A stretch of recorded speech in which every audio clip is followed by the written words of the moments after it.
हम मान रहे हैं, मान लेते हैं कि छोड़ो, मीन आएगा 40, मीन आएगा उस हिसाब के सबसे सबके पास 200 रुपये होने चाहिए थे टोटल मिला के, हाँ या ना।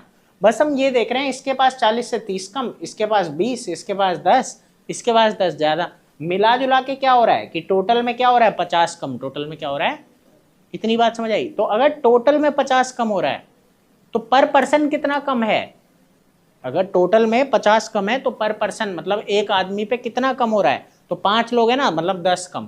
तो हमने क्या माना था 40 है, 200 आना था, लेकिन टोटल में क्या कमी है 50 की, मतलब एक आदमी पे क्या कमी हो रही है 10 की। आई बात समझ के नहीं, वही 10 क्या कर दिया माइनस आया। अगर ये टोटल ज़्यादा आ रहा होता, डेविएशन हमें यही बताता है कि जो टोटल हमने माना है वो ज़्यादा है या कम, क्योंकि 40 को मीन मान लेने का मतलब हमने टोटल को 200 माना, हमने टोटल को 200 माना। आई बात समझ में कि नहीं, ठीक है। फ्रीक्वेंसी हमें पता है, मतलब कितनी ऑब्जर्वेशन है वो हमें पता है, तो हमने टोटल को ज़्यादा माना या कम वो हमें ये बता रहा है। अब टोटल में अगर 50 कम है, ठीक है, तो एक आदमी पे कितना कम हुआ 10, एक आदमी पे कितना कम हुआ 10। आया समझ में कि नहीं।